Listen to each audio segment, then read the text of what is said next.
Evangelio de nuestro Señor Jesucristo según San Marcos. Gloria a ti, Señor. En aquel tiempo decía Jesús a la gente: ¿acaso se enciende una lámpara para colocarla debajo de un cajón o debajo de la cama? ¿No es acaso para ponerla sobre el candelero?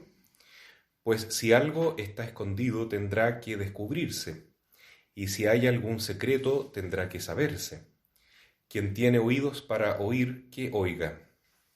Les dijo también: presten atención a lo que escuchan. La medida con que ustedes midan se usará para medir lo que se les dará. Y recibirán mucho más todavía, porque al que tiene se le dará más, y al que no tiene, aún lo que tenga se le quitará. Palabra del Señor. Gloria y honor a ti, Señor Jesús. Hoy celebramos la fiesta de Santo Tomás de Aquino, que es un gran maestro para toda la Iglesia y que es el fundamento principal que se estudia en los seminarios, en las casas católicas, en las universidades católicas, para tener una doctrina bien asentada, ¿no es cierto? Y poder enseñar de acuerdo a lo que Cristo nos transmite en el Evangelio, porque Jesús dice que Él es la verdad. Y los filósofos a lo largo de la historia han ido mostrando distintas concepciones de la verdad. Algunos piensan que la verdad está innata en la mente del hombre, otros piensan que la verdad es una conveniencia humana, ¿no? Como los sofistas antiguos, que lo verdadero es lo que conviene al hombre. Pero otros, como Santo Tomás de Aquino, creen que la verdad es una adecuación humilde de la mente a la realidad. Es decir, que la realidad no se transforma o no tiene que adecuarse necesariamente a lo que nosotros pensamos, sino al contrario.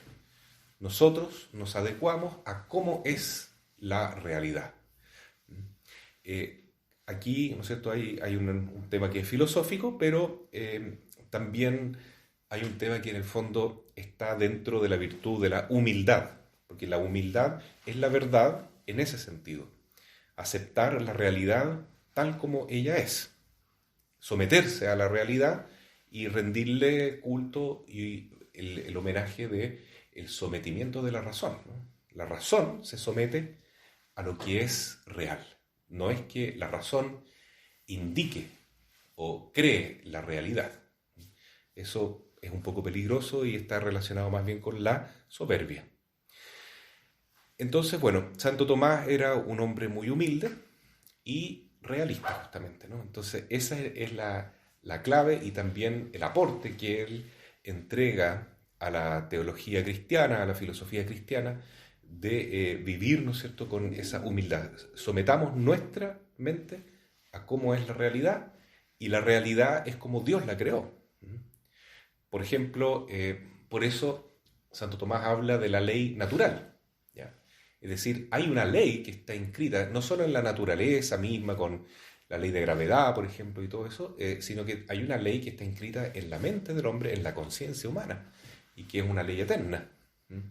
Entonces, cuando nosotros nos preguntamos y con buena voluntad buscamos esa ley, esa voluntad de Dios inscrita en nuestros corazones, entonces estamos teniendo justamente una actitud humilde. Estamos buscando la verdad y no nos creemos dueños de ella, ¿no? Lo que Satanás le decía a Eva era: no, tú vas a crear la verdad, tú vas a crear la ley, tú determinarás lo que es bueno y lo que es malo, porque tú, si no le haces caso a Dios, te convertirás tú misma en una diosa. Y entonces Eva cae en la trampa y luego también Adán. La soberbia, justamente, entonces es la antiverdad, es seguir el camino del padre de la mentira. La verdad, dice el Evangelio, hoy es como una luz. La luz es como una lámpara que no debe colocarse debajo del cajón, sino que debe colocarse en alto, para que todos la vean. Y Santo Tomás de Aquino justamente fue una gran luz, no solo en su época, sino también a lo largo de toda la historia, con su doctrina, con su ejemplo de vida sobre todo, ¿no? Hay varias anécdotas que se cuentan de la vida de Santo Tomás que son interesantes. Por ejemplo, se sabe que él pertenecía a una familia muy noble de Italia, de los condes de Aquino, y que la familia no tenía ningún problema que él siguiera la vida religiosa, pero tenía que seguir la vida religiosa de los religiosos más aceptados de la época y de la aristocracia, que eran ciertos tipos de benedictinos que habían por ahí cerca, donde efectivamente Santo Tomás cuando era niño estudió con los benedictinos. Pero luego Tomás conoce una orden nueva, mendicante, fundada por Santo Domingo de Guzmán, justamente un siglo atrás, que eran monjes que curiosamente no vivían en monasterios, sino que salían pidiendo limosna y predicando la palabra de Dios por las calles. Era una nueva manera de hacer apostolado. Y Santo Tomás de Aquino quería vivir ese ideal. Pero eso significaba entrar a una orden muy pobre, muy humilde, ¿no? Como lo era también en aquella época la de los franciscanos. Y entonces la familia se opuso y encerraron a Santo Tomás en una torre, en la pieza de arriba, ¿no es cierto? Y quedó ahí harto tiempo encarcelado por la propia familia para que él no fuera a consagrarse a ese lugar. Pero con la ayuda de una hermana se escapó de esa torre y se metió en la orden de los dominicos y de ahí nunca más salió. Bueno, Santo Tomás fue formándose, los dominicos se dieron cuenta que él era una lumbrera intelectual y le dieron una buena formación. También fue a Colonia, donde estudió con unos dominicos alemanes como San Alberto Magno, ¿ya? En Alemania. Y ahí entonces, estando con este gran maestro que fue San Alberto Magno, se empezaron a dar cuenta que él era realmente un genio y que él era un santo al mismo tiempo, ¿no? Y él era muy humilde, nunca hablaba nada. Y los compañeros de curso de Tomás le pusieron un apodo, le llamaban el buey mudo. Entonces San Alberto dijo, claro, es un buey, pero algún día el mugido de él se va a escuchar por toda Europa. Y se quedó corto San Alberto porque el destaque, la importancia de Santo Tomás de Aquino, de la verdad que él nos transmitió en su doctrina, todavía retumba hasta los días de hoy. Ya, en otra oportunidad también se cuenta que Santo Tomás, siendo estudiante, estaba leyendo un libro y llegaron unos amigos más sanguíneos, más como molestosos, que hacían bullying, y le decían, mira Tomás, hay vacas volando en el cielo. Entonces Tomás flemáticamente cerró su libro y se acercó a la ventana para mirar y no veía ninguna vaca volando. Entonces le decía, ¿cómo tú que eres tan inteligente puedes creer que te hayamos dicho que hay vacas volando? Y él dijo, para mí es más probable que haya vacas volando a que mis compañeros que quieren ser sacerdotes me mientan. Entonces eran maneras como Santo Tomás también manifestaba su sabiduría a esa corta edad y cómo daba testimonio de la verdad justamente, ¿no? Él no podía imaginar que alguien mintiera. Eso escapaba de sus parámetros, sobre todo si eran personas de iglesia. Bueno, entonces Santo Tomás fue realmente una gran luz, fue una lumbrera. Y Dios bendijo, ¿no es cierto?, este testimonio, esta doctrina de Santo Tomás, y cada vez lo bendecía más y más y más, con más sabiduría, con más santidad. Se cuenta una vez que un rey en París lo invitó a almorzar y Santo Tomás estaba almorzando ahí, conversando. El rey conversaba temas de política, cosas de la sociedad, etc. Pero Santo Tomás estaba tan concentrado en sus teorías que mientras el rey hablaba le dio un golpe a la mesa y gritó, por fin pude solucionar el problema, dijo. Tenía un problema interno en su mente y no escuchaba lo que decía el rey y los cortesanos del rey, que seguramente hablaban cosas que eran puras vanidades, según Santo Tomás. Pero bueno, aquí estamos delante de un hombre que en una vida muy corta produjo una gran doctrina, tanto en lo filosófico como en lo teológico, y que hasta los días de hoy es realmente un regalo de Dios. Y ahí se entiende también esta frase que dice Jesús, que al que tiene se le dará más, y al que no tenga, aún lo que tiene se le quitará.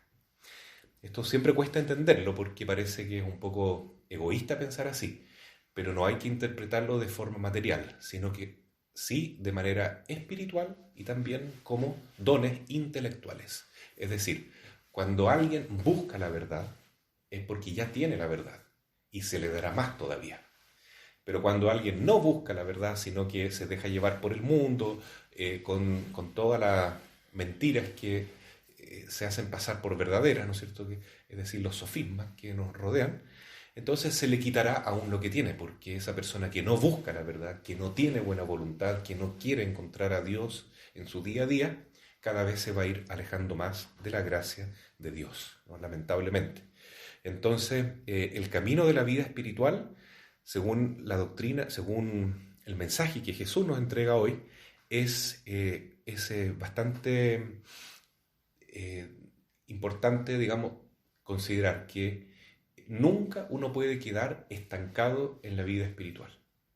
Nunca podemos quedar parados, como diciendo, yo ya tengo suficiente espiritualidad, o ya aprendí demasiado, o ya me formé suficientemente, que es un problema que ocurre a veces en las parroquias, ¿no? Que hay personas de buena voluntad, que son catequistas, pero que no quieren más formación, porque dicen, yo ya sé todo, ¿para qué voy a escuchar más charlas? ¿Para qué voy a ir a esta jornada, a este taller de formación? Si yo ya sé todo lo que tengo que transmitir.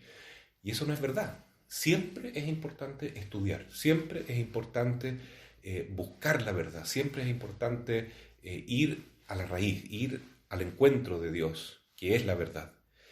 Y así entonces el Señor nos va a bendecir y nos va a dar más sabiduría.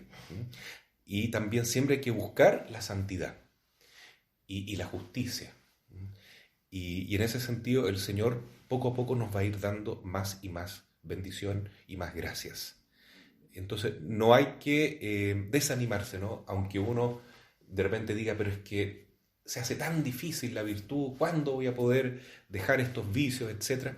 No, hay que dar la pelea, hay que seguir adelante, hay que luchar, luchar, luchar, porque algún día el Señor nos va a dar la victoria sobre nuestras propias pasiones desordenadas o sobre nuestros vicios y nos va a regalar gracias abundantes, ¿no?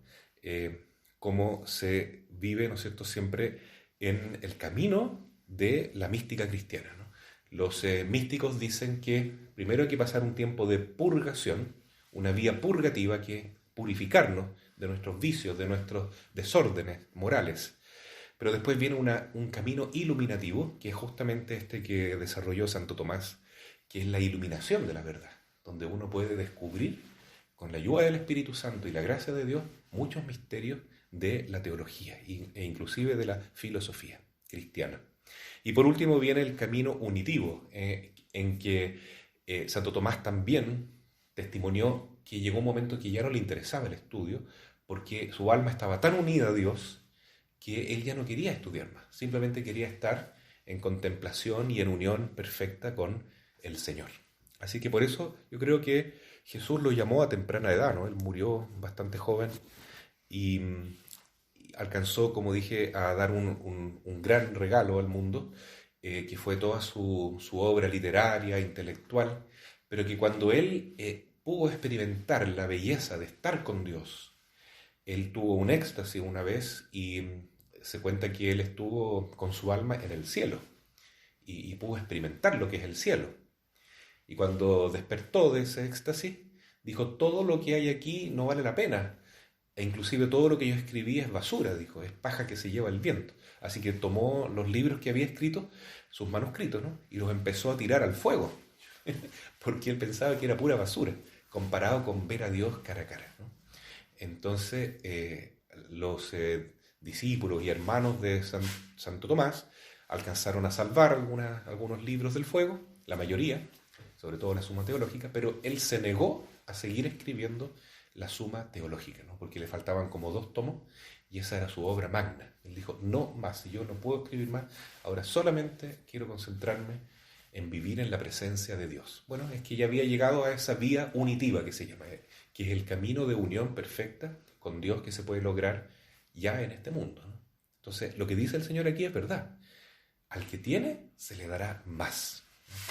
Al que tiene la gracia de Dios, cada vez se le dará más y más y más. ¿Por qué? Porque esa persona tiene la buena voluntad de seguir buscando a Dios.